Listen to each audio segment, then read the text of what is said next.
welcome to Mechanical Creations. If you're new to the channel, my name is Oliver and I design and build automata. As my workshop is fairly tidy, I thought it'd be a good opportunity to show you around my workshop. The workshop itself is a detached garage situated in my garden. It has a floor area of about 30 square meters, that's about 320 square feet, and it is fully insulated. Now I do live here in the Highlands of Scotland where it can be rather cold and damp, so I do have the luxury of underfloor heating, which is powered by an 8 kilowatt air source heat pump that sits just outside. The room is kept constantly to an ambient temperature. That's because I like to work in comfort, but most importantly it keeps all my timber stable.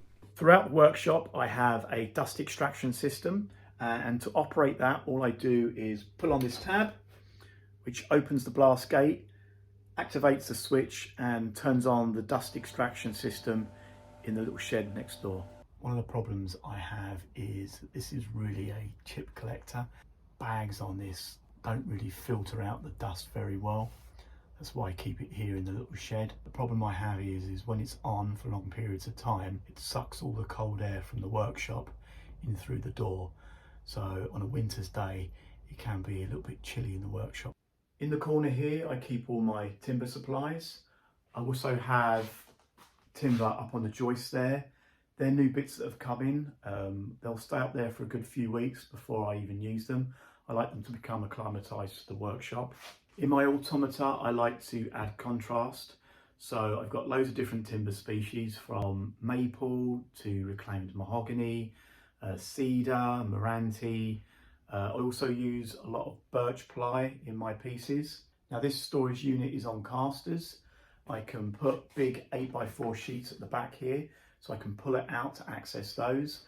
And also I have all my offcuts along the front here. So I've got 2 boxes full of offcuts, which used to be 1 box. It's become 2 boxes, and then it gets too much. I have to sort through it all, and the bits that don't make it end up on the fire to keep me warm. This is my planer thicknesser. It's on wheels. It usually sits over by the timber. I can hook it up to the dust extraction there. I can open the door if I'm needing to plane longer planks. So one of the very first machines I ever bought was a bandsaw. If you're starting out, I would highly recommend one of these machines. They come in all different sizes. They are extremely versatile. This particular one I've had for some time.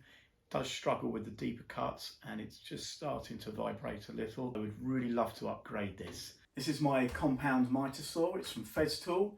It's an absolute beast. It gives me really clean cuts. It's really accurate. It has its own dust collector. It's on wheels. I can pull it out. If I need to cut those long pieces of timber, I've got side supports here and on the other side as well. Also, I have a sander, which is over here, and also a track saw as well, and they all hook up to the dust collector. Up above the chop saw there, I have some stock pieces. I have some of my pieces. I always keep one of everything I build. I do have a vision of one day having a permanent exhibition of my own work, possibly others as well. I've got lots of these containers here. Now I had a bit of a fetish for these containers. I kept finding them on offer all the time, so I kept buying them, but they've come in handy because I store all my components in there. So this is my current project, which is the Reach toothbrush. So I've just made all these boxes at the moment, and currently I'm just making all the components to fit inside. I'll show you what's in these boxes. Right, so these are all the components from the boxes. You can see here all the sculptures. So you got sinks, tongues, little taps, hands, bodies, arms. We've got in here a lot of brass work. I turn all these collets on my lathe. This is kind of like 2 shafts that work independently of each other. Pins for pinned gears. More brass stuff. That's for a clutch. It's part of the gantry, which is cut out on the CNC machine. Got all the ply components here, like cams and spur gears. In this corner we have my scroll saw. This is a new addition to the workshop. I'm looking to achieve some finer detail when I'm cutting out my sculptures. Now I used to do that on the bandsaw. The bandsaw can be rather aggressive, especially when you're doing that real up close detail work. I'm surprised I've not lost any fingers. My bench sander, which is hooked up to the dust collector. In order to get this going, I have to push it, which is rather annoying. It's in desperate need of a service, and after a little while the back here starts to squeak, so it probably needs a good greasing as well. Okay, this is my Welsh dresser for tools. I have drawers full of tools that I rarely ever use, but I just don't want to throw away. A drawer full of electronics, which sometimes I dabble in. Drawer for hardware. Box full of exciting goodies like drum sanders. I love these all sorted boxes that you get different sized O-rings or E-clips or springs. I've got hundreds of them. This here, my intention was to always fill this with tools. I've never quite got around to finishing it yet, so it's kind of like a work in progress. But behind it, I keep all my chemicals and paints and tapes. These cubby holes here, I've got books, and the sad thing is I don't tend to reference them anymore. Since the age of the internet, it's just so easy to go online and find out about things. I do still refer to some of them. Should we have a look at some of the books? Gears and gear cutting. This is a heavy book to read. You have to read through it about 3 or 4 times to understand it. I think I only have one book dedicated to automata. This one here. How to Design and Make Automata by Robert Adams. Interesting book. If you're just starting out, maybe it's a good book to have in your library. Most of the books here are specific to a particular craft. So whether it's woodworking, metalworking, learn how to draw caricatures. This book's interesting. I live by this rule: measure twice, cut once. Heath Robinson, he draws these beautiful, probably like useless contraptions. I would love to do some automata based on his drawings and his style. Oh, I've got another one here. This is probably quite a nice little book. Making mechanical marvels in wood. Interesting mechanisms that you can make. Right, I really want to show you this little machine here. It's a miter chop saw. It's made in Germany by a company called Proxxon. I paid about £210. That's about $250. And I've had it for about a year now, and I would highly recommend this machine. I would say it's quite unique in its class. I don't think I've seen anything else built to this quality. Proxxon do a slightly smaller version of it as well. It's extremely robust and well built. I use it for cutting trims and stock metal. You can cut wood on it as well. You can get all different kinds of blades. One's for cutting metal. These last for ages as well. I have an 80 tooth blade. That's good for cutting alloys and timber. I have another blade as well, but to be honest with you, it's a bit crappy. I really love this vise as well. It's absolutely solid. It's got a little V groove in it, so you can cut round stock in it as well. You can also cut miters. It's got this little adjustable stop, so if you want to make multiple cuts, you can fine adjust it as well. It's absolutely brilliant. Often get asked about where do I get my materials from. So this is probably worth showing you. This is something I use a lot in my automata, and it's precision alloys. So I'll just show you. They come in all different kinds of profiles. So you get square, you'll get round, also get strip form. I think they also do H profile and L profile as well. This is from a company called Albion alloys. You have to go to a stockist to buy these, which are usually hobby stores. There's another company in America called KS, and I do have a piece of theirs, which are in Chicago, Illinois. I think they mostly do imperial sizes. Well, I think they might do metric sizes as well. The Albion alloys, which are UK based, they'll do metric sizes. They're extremely precise. You can fit them inside each other. I think these go right down, the shaft goes right down to, I think, 1 mil, which is extremely tiny, but they're really handy for making automata. This is my metalworking area. I've got my workbench and my vise. I do a lot of my soldering and brazing here, and it's something I'm increasingly using more in my automata, so I'm really trying to improve upon it. What I love about this craft is it requires a multiple of skills. I suppose you can say I'm a jack of all trades but a master of none. I learn what I need to know and then I kind of improve upon it. So this is probably worth sharing with you. In my automata I use a lot of stainless steel wire and rod. I've found the place to go to is welding suppliers. So you can buy these spools of wire. They usually go in a MIG welder, which I have one here. What I do is I unspool these. Be careful though, because they're sprung.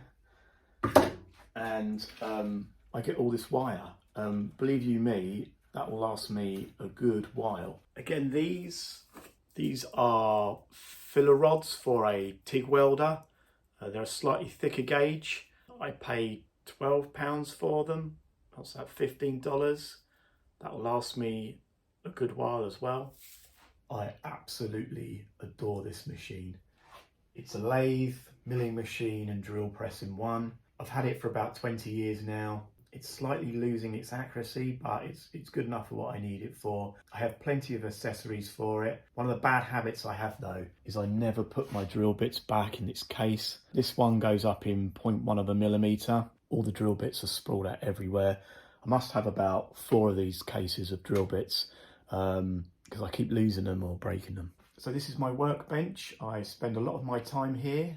I have a nice view, although I do struggle with the light coming in front of me. So a lot of the time the blind is closed. It's my laptop where I design a lot of my automata on. I've got all my essential tools here. Got this Proxxon drill. I really like this because you can hold it like a pencil. It's got the chuck rather than the collets. And you can adjust the speed as well. Another little tool, this is like an oscillating sander. You can get some really good detail when you're sanding, and you can change these bits, I don't know what you call those, your different shapes. A magnifier with a light, always handy. A huge selection of pliers. Now this is again worth sharing with you. Go to a jewellery suppliers. They have a fantastic selection of pliers. Ones like that, which are great for bending wire, unusual. Something like that. So you've got nylon. So if you're handling something you don't want to scratch.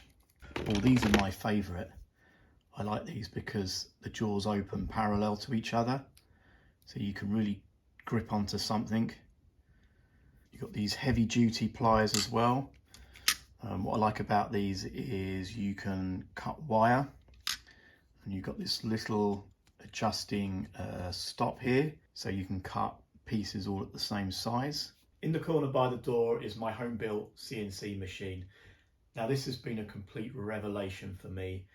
It cuts out the complicated parts that I would struggle to do by hand. It's evolved and been upgraded through the 15 years I've had it. And the reason I made one rather than buying it is because affordable home CNC machines just didn't exist. The cheapest one I could find were industrial machines, about £15,000. That's about $18,000. They were way beyond my budget. So I found this book that inspired me to design and build my own with off-the-shelf parts. It cost me about $2,500, $3,000 to build, which is a fraction of the price of the machines I was looking at. Nowadays, there is a host of companies building affordable CNC machines for the home workshop. So this is the computer that controls the CNC machine. It's about 20 years old, and it's my second source of heat in this workshop. That's the reason why the door's off, and when I open this drawer, I get a big puff of warm air.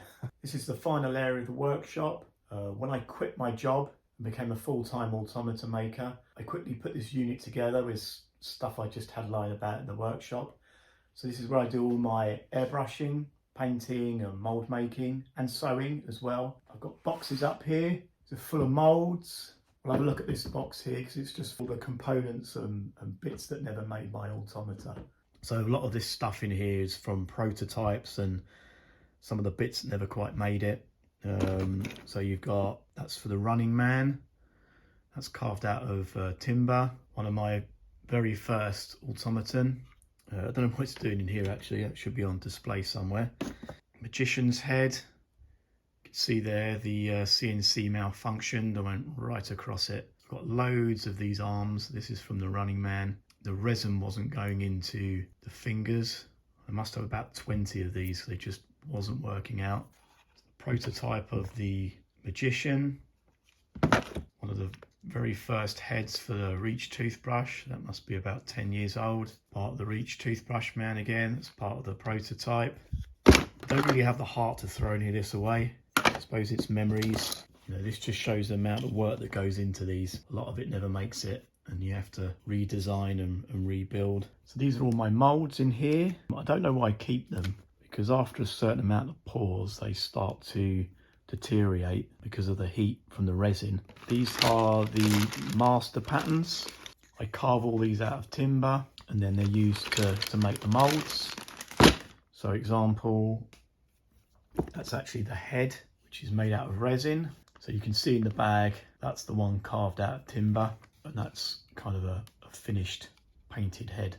So that's it for the tour. If you enjoyed it, give it a thumbs up. If you find these videos of some value, you might like to subscribe. If you're new to Automata and you'd like to learn more, you might like these videos where I go through my process with the build. So thanks very much for joining me, and I'll see you on the next one.